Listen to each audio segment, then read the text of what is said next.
And speaking of Joe Rogan, CNN is trying to paint him. Yeah, here we are. The Dems are searching for a liberal Joe Rogan. The story I've been meaning to cover. Democrats throw money at a problem, countering GOP clout online. At private gatherings, strategists and donors are swapping ideas to help the party capture the digital mojo that helped President Trump win. Yes, there's a price tag. And the person they have on here is Brian Tyler Cohen. Brian Tyler Cohen, alongside some of these other content creators, who I have no issue with for the record, you know, are a part of the party apparatus. Okay. And they actually do get a lot of play online. They get a lot of motion online. Having said that, I don't think that they have the same level of prominence as a figure like Joe Rogan.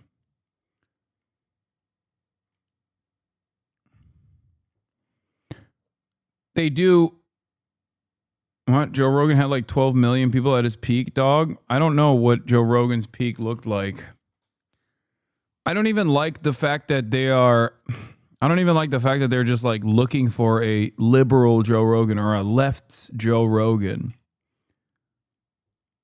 Okay.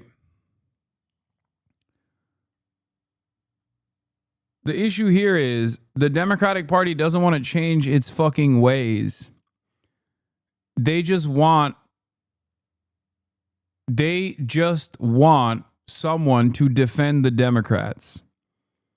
And anyone that is a party loyalist like that is not going to come across as a unique, organic voice in non-mainstream circles. BTC was a huge Pestany fan until the sex scandal. They were collabing a ton. Yeah, I heard David Pacman also pulled out of a event that he was supposed to do with Sex Pestany. Womp womp.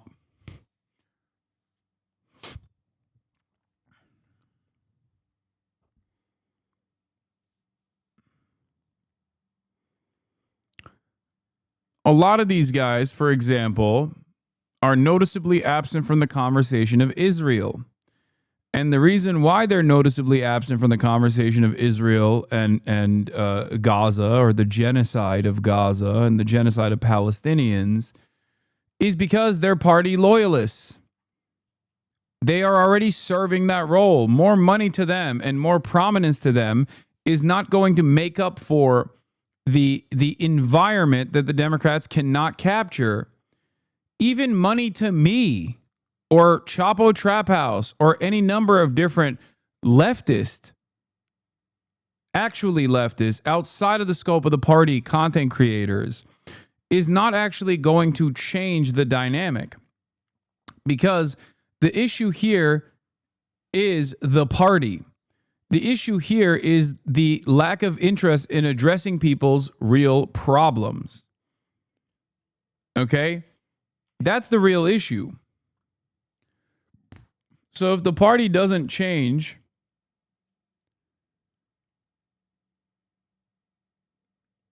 if the party does not change, no amount of influence peddling is going to change the way people see the party.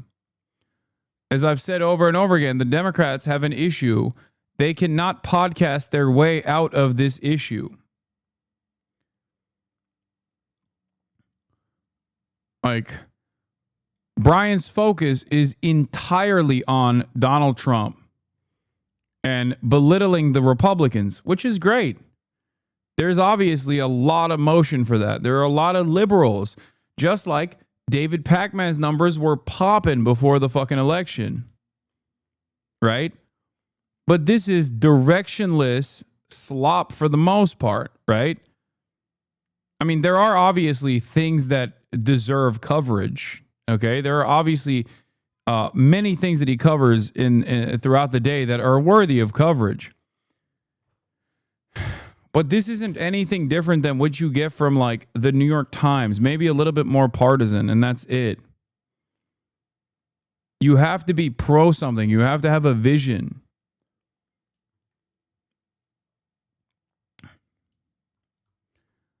There are so many different issues I have with the Joe Rogan of the left scenario.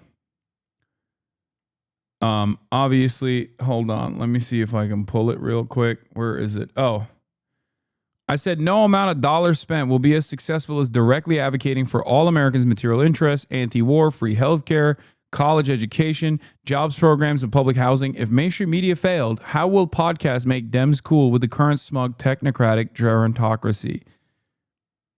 It's not going to work.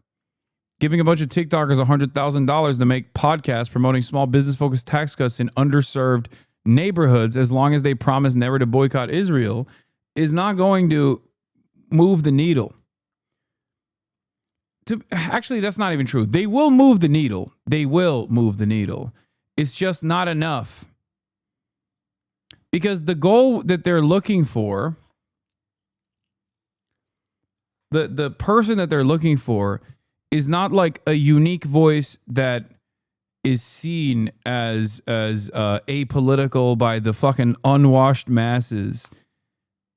And their goal certainly isn't to change the trajectory of the party.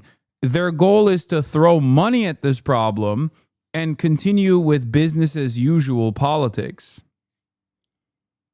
Okay?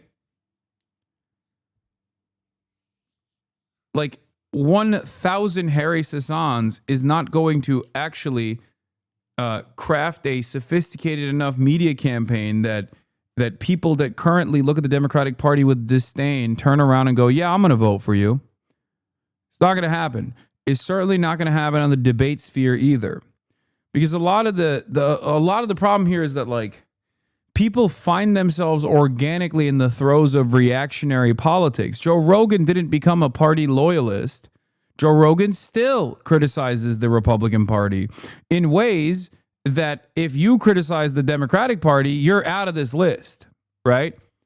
The Republicans don't give a shit about the criticisms of the party coming from guys like this because they recognize the importance of being on platforms such as Joe Rogan's platform, being associated with them positively.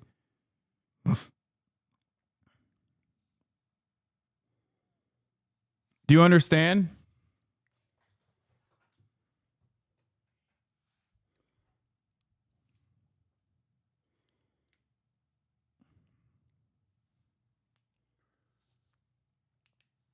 It's a much broader media landscape.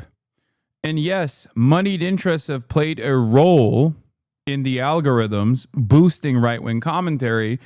If the Wilkes brothers and the Koch brothers didn't fund a lot of these like right-wing institutions ahead of time, ahead of the game, because they understand the value of propaganda, I'm sure that there wouldn't be nearly as much right-wing commentary on the fucking platform. But there are different categories of content creation on the platform. You have the party loyalists that are directly mouthpieces for churning out American Enterprise Institute talking points or Manhattan Institute talking points.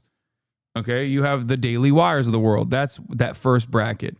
Then you also have adjacent, like political adjacent content creators, people that do have some right-wing opinions, especially when it comes to social issues, that will often collaborate with the party mouthpieces like the Daily Wire and whatnot.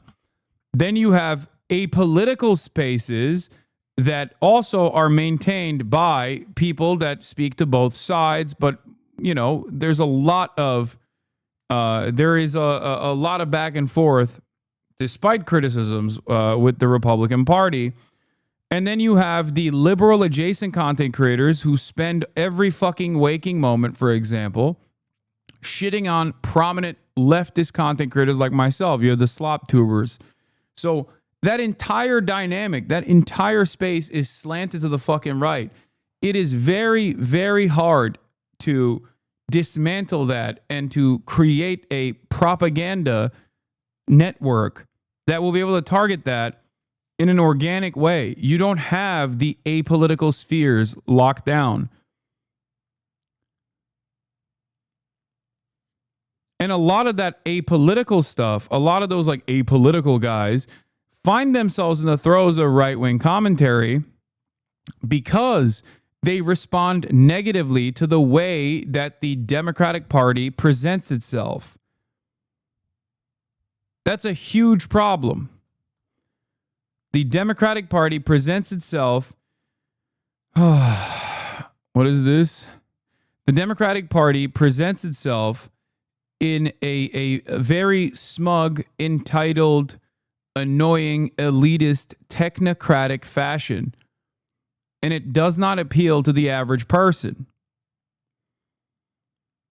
At least these guys look at the Republicans and they're like, well, they'll let me be annoying and even say slurs every now and then without giving me a goddamn lecture. So I guess I find myself a little bit more on their side. Okay?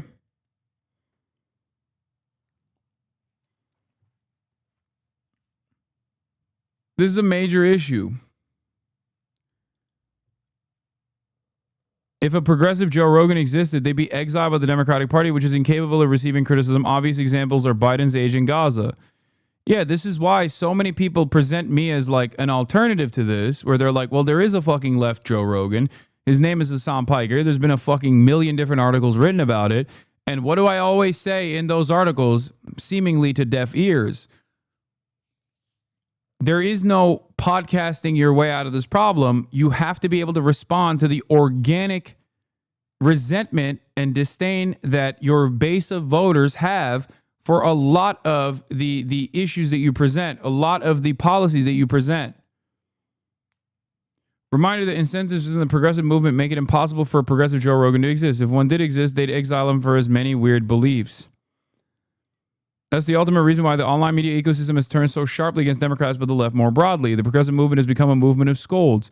They criticize and are eager to purge any voice from the ranks who break from progressive orthodoxy.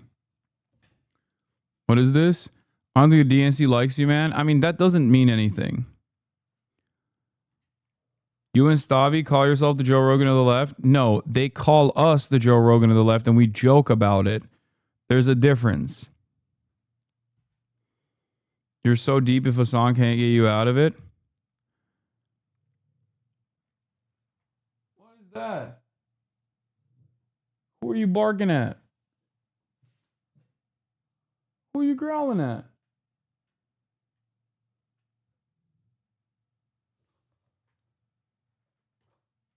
What?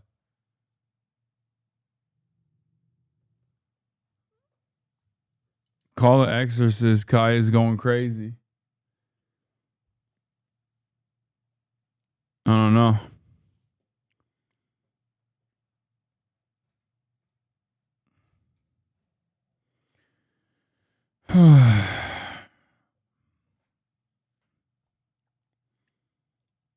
This alienates moderates, independents, people who are generally non-political and have a mix of viewpoints. This process is especially potent online and hits the comedian podcast world especially hard.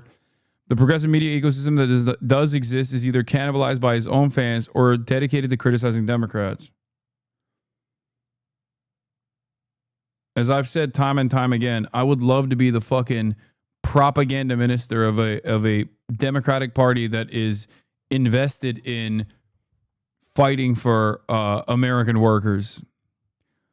But until the Democratic Party changes and becomes that party, I will not be its propaganda minister. As I've said time and time again throughout the election, I cannot outflank the Democratic Party. There is no reason, there's no way to offer people the policies that they want to hear from the Democrats while the Democrats are spending billions of dollars saying, no, we're against that, actually. I can't just sit there and be like, Kamala Harris is anti-war. Trust me, she's fucking amazing. She wants to end all wars, as a matter of fact. And then she goes on the DNC last night and says, I want a lethal military. I want the most lethal military America's ever had.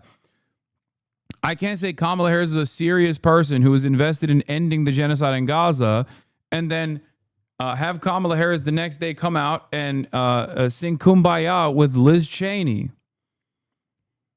Anyway.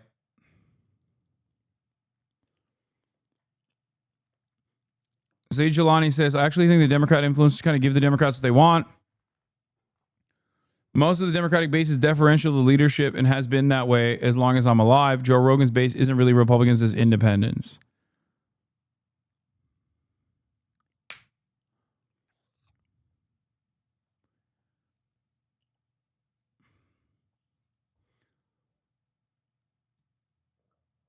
Also, this list is kind of silly, but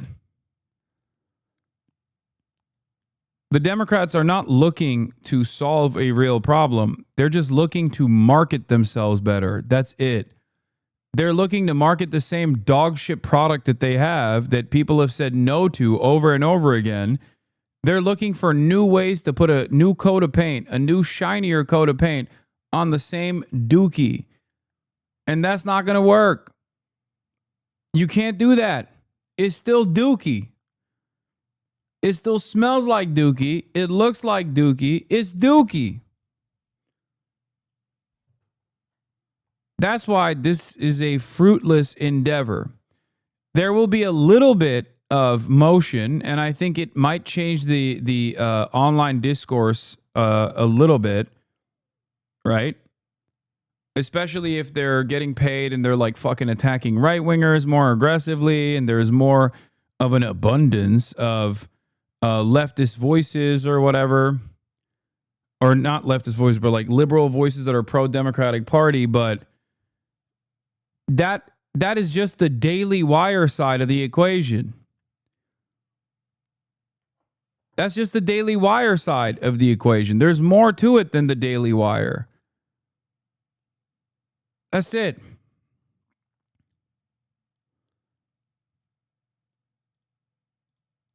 Casters as the new establishment that helped elect President Trump, and saying Kamala 20. I have a feeling that one of their major goals is to attack people like you. I don't think the Democrats are that fucking insane that they would spend money pumping people on the liberal Democrat Party side and focus their attention on people like myself. That would be fucking insane.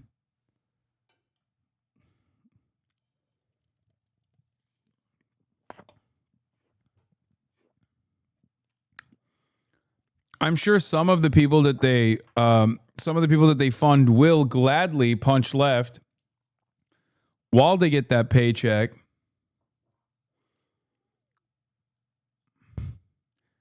But that in and of itself is the same issue. Yeah, also, the reason why I say I don't think that they'll punch left on people like myself is because, like, if they did that, they wouldn't have invited me to the DNC.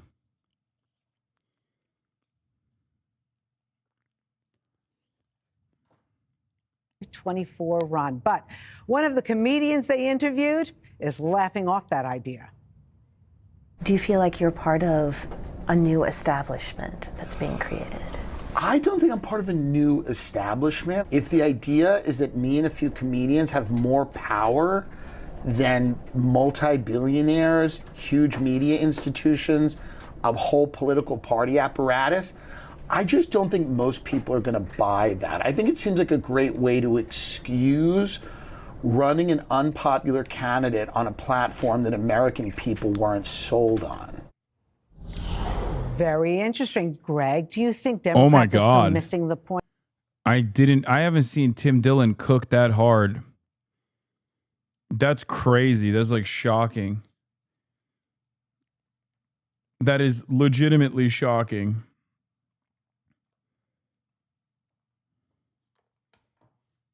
That was wild.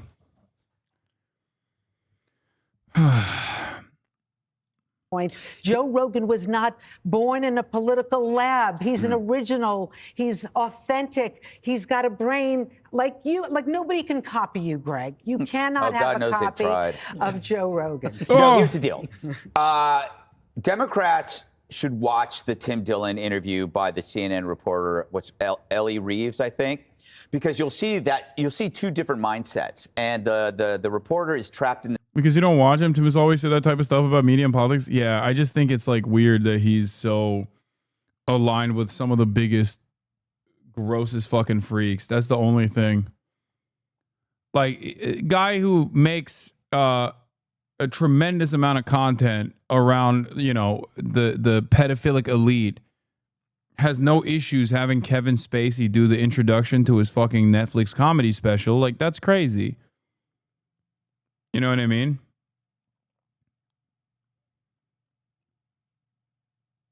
I don't understand it. And I know Tim knows who I am. I know.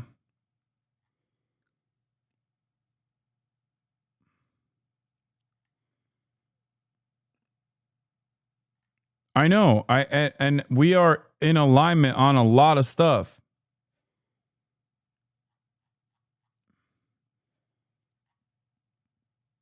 I just don't get some of the stuff that he does where I'm like, the fuck are you doing?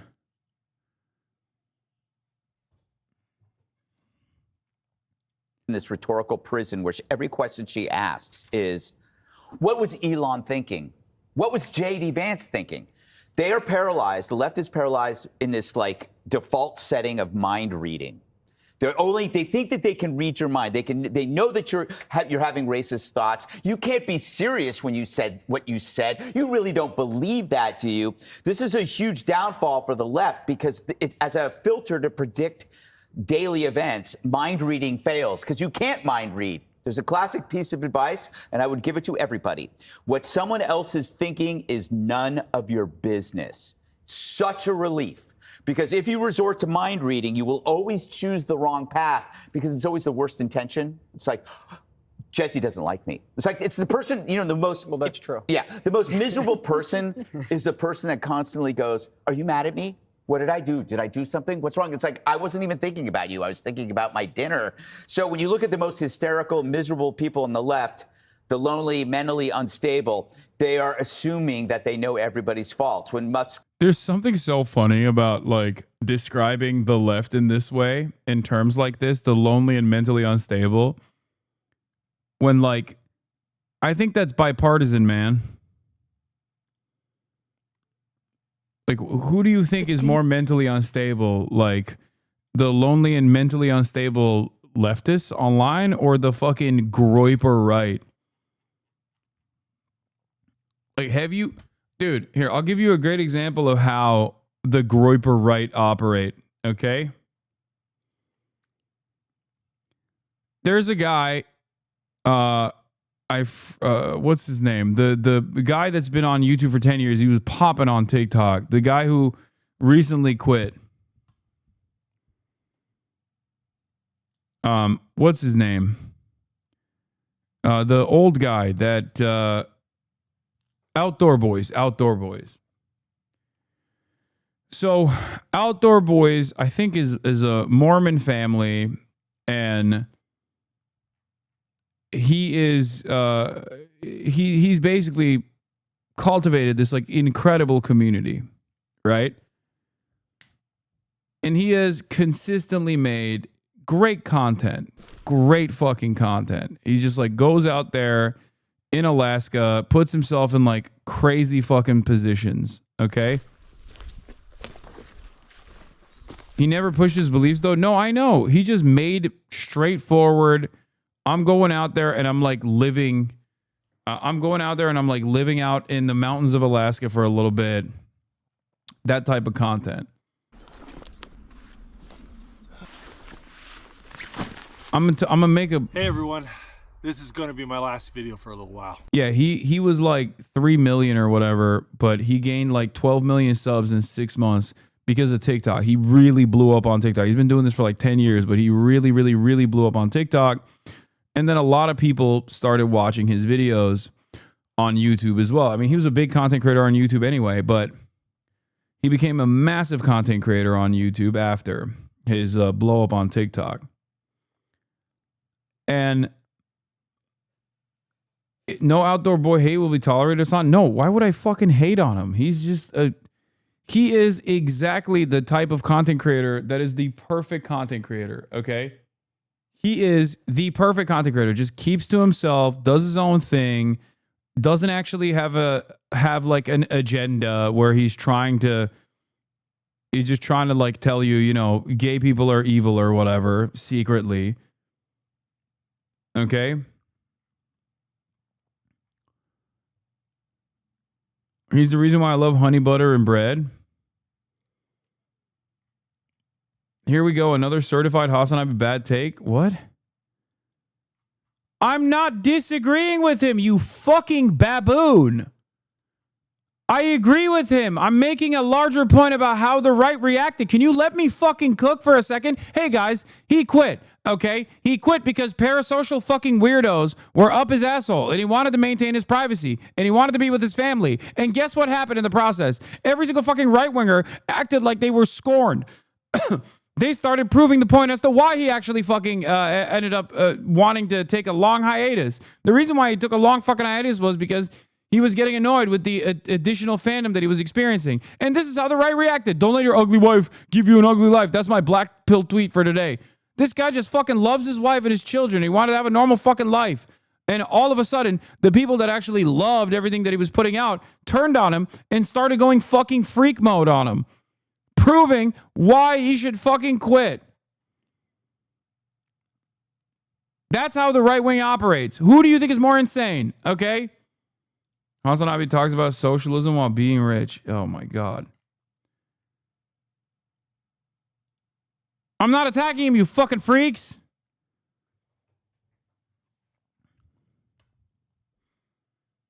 God damn. How can you be in here for fucking 70 months and be so goddamn stupid? Here, this is another stupid thing from Hasan. Shut the fuck up.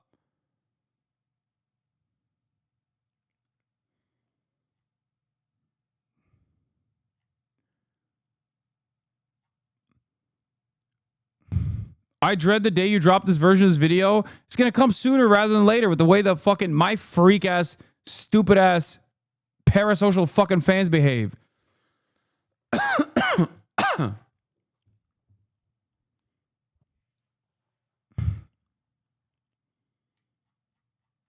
God damn.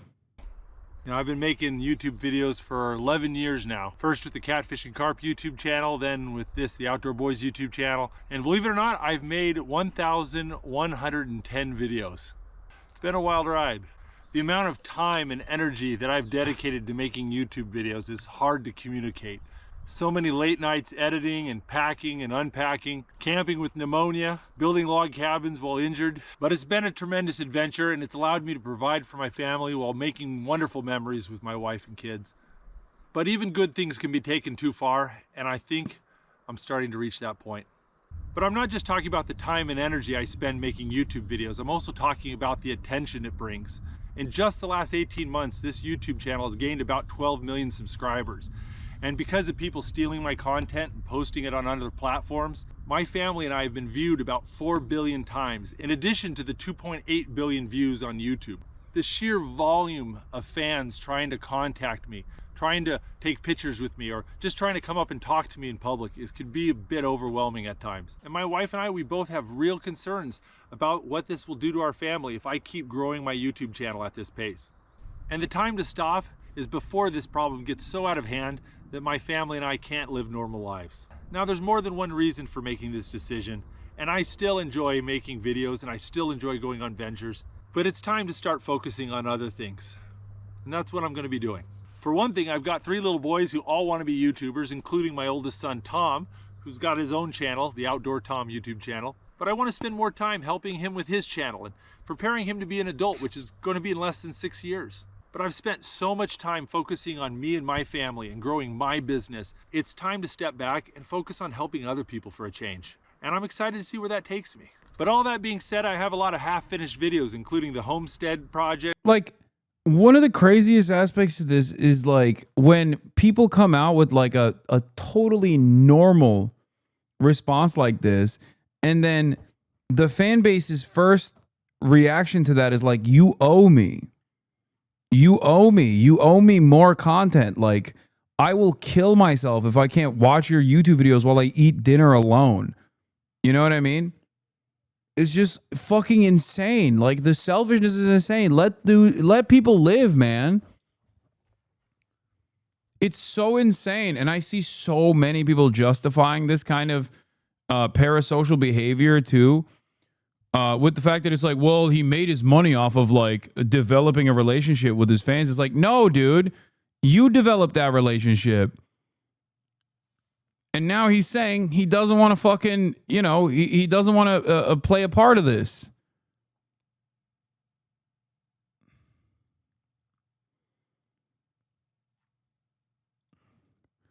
Crazy that Lou from the Outdoor Boys is leaving YouTube partially due to the focus on his family and their safety, and there's comments like this. He'll be back in a year, probably divorced. Typical boomer mentality right there. Classic female tactic to lower his status to her level. Women fucking suck, Montana Groiper. Women ruin everything. Some OnlyFans bunny tried to score him. Dude failed the shit test with flying colors. Bro doesn't flinch to wild wolves, but his wife folds like a house of cards. L. These people have so much fucking disdain for women. It's insane. They think every problem, behind every major problem in their lives, even if the problem is not even a real fucking problem, they should just like find a different YouTuber to watch. Jesus Christ.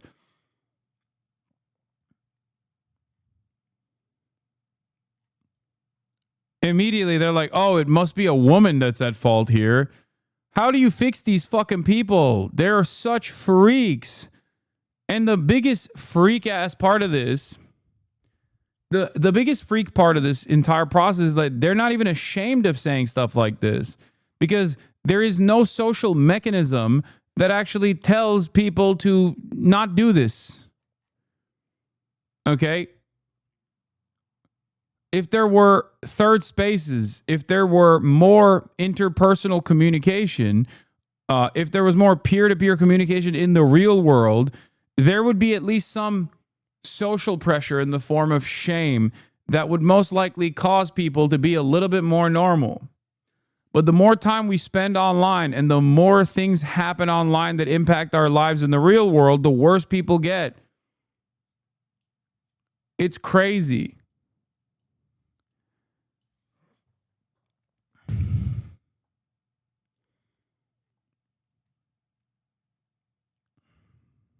Freaks. Some travel adventures, and even some extreme camping trips I've been planning for the last 6 months. But if I decide to finish those videos, or if I decide to film any other adventures after today, I'll post them at the end of the year, all in one big dump. But no matter what, this is going to be my last video for a while. Now, I know there's some of you out there who've gotten more than just entertainment from my videos. If you feel my videos have helped you in some way, then go out and find someone you can help. I'll see you guys later.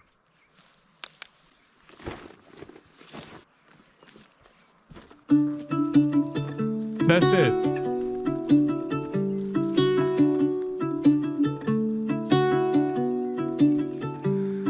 the depths of silence, where echoes remain, you were the sunrise, and I was the rain. A collision of souls, opposing in flight. I was the darkness, you yearned for the light.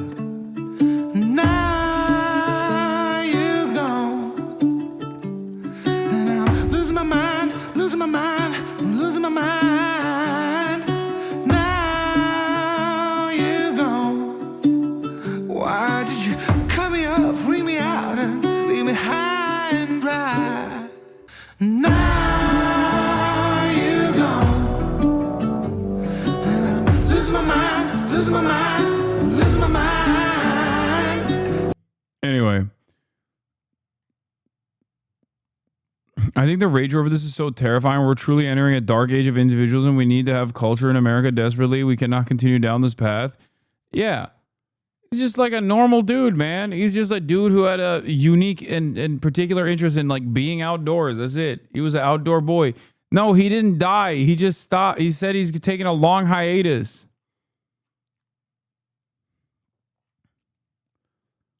But people are reacting in a very unhealthy manner. And it's a lot of right-wing content creators that are reacting in a very unhealthy manner to it. So that's the reason why I brought that up is because Greg Gutfeld was over here talking about how like, shitty and mentally ill the left is. I don't think so. I think everyone is shitty and mentally ill, but it's especially right-wingers.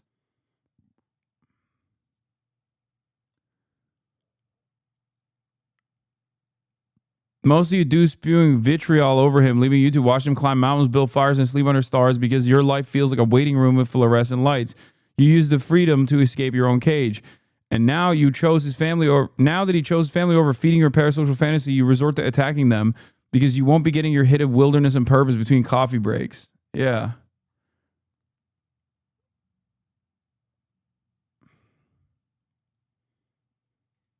Also, All of these insane attacks against him and his fucking family prove his point as to why he was like, this is too much.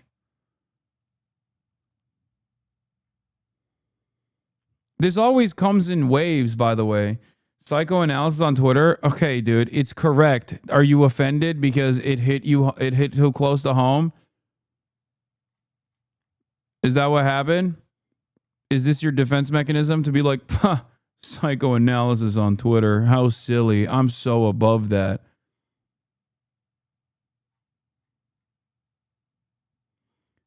This is no way to live your life, okay? It's not. It's not a good way to live your life.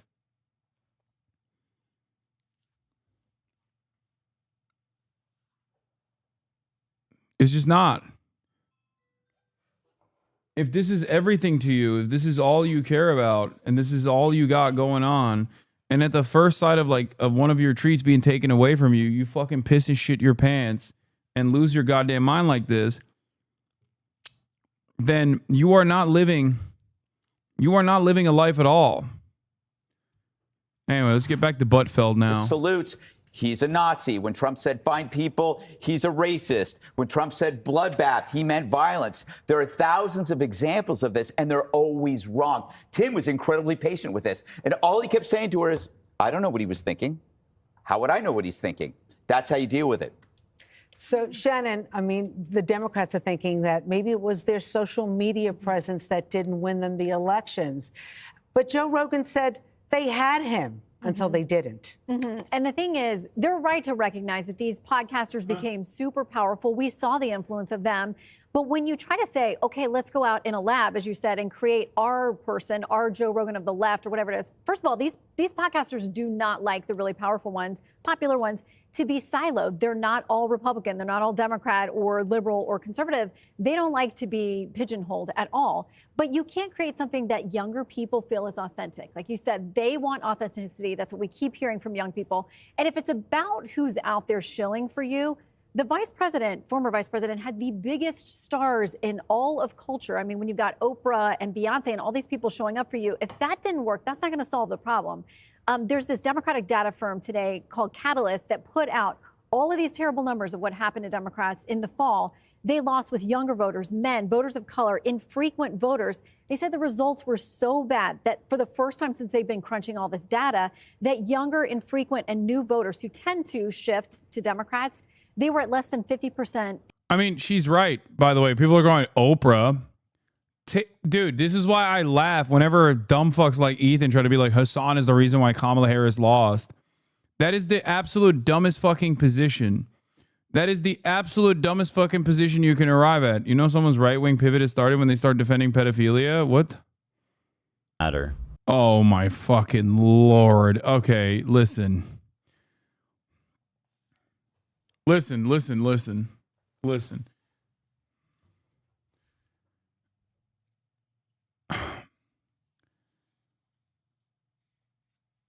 When dumb fucks like Ethan or any number of different dumb fucks are like, oh, Hasan, are you happy? You caused Kamala Harris to lose.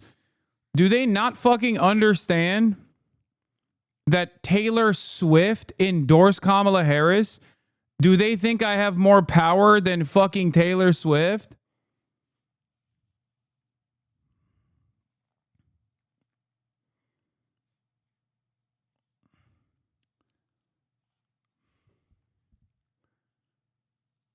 It's not even just the fact that old media no longer has the same relevance as new media. This is true. New media has a lot more relevance.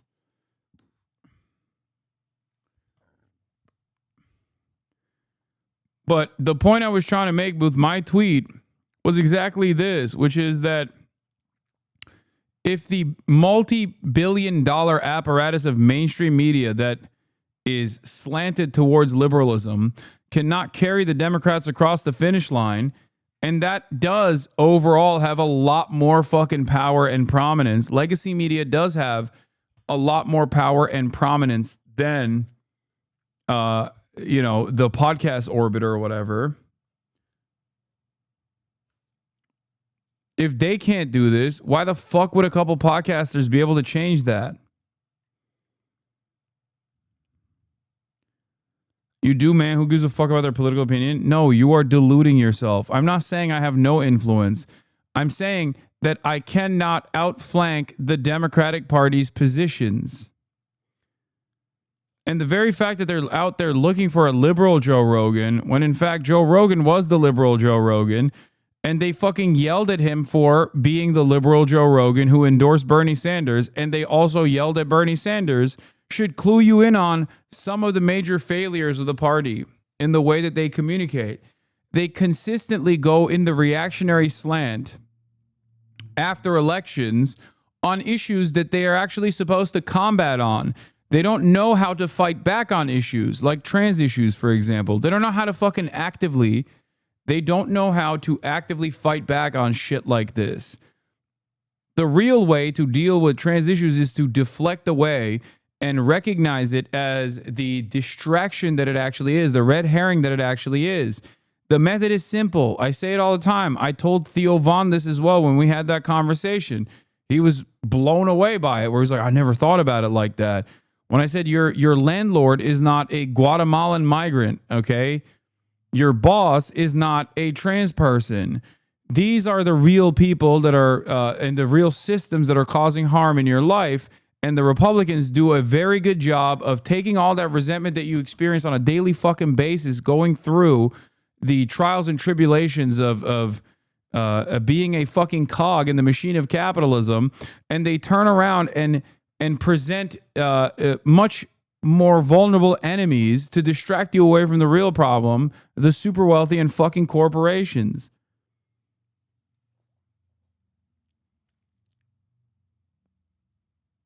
Also, even if your boss was a trans person, or even if your landlord was an undocumented migrant, they wouldn't be shitting on you because they're trans or an undocumented migrant.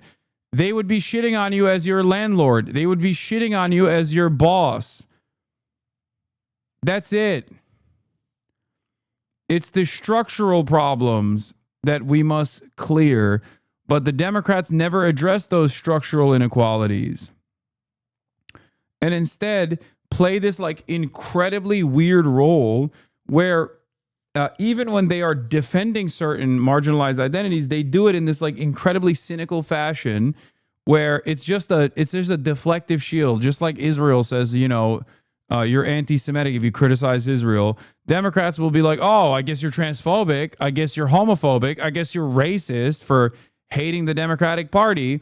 And then you ask them if you're gay or trans or a migrant or related to undocumented migrants. You're like, well, what are you doing for them? They go, shut the fuck up. Shut the fuck up and vote for us. What a stupid way to try and win support. It's insane.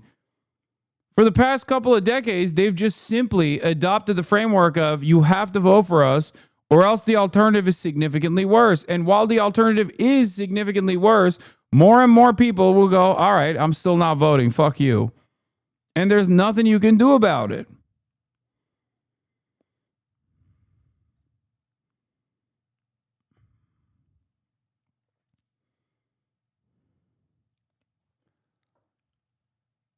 The Joe Rogan of the left, that's my goat. I want to see what the fucking take Their is. commentary on the matter.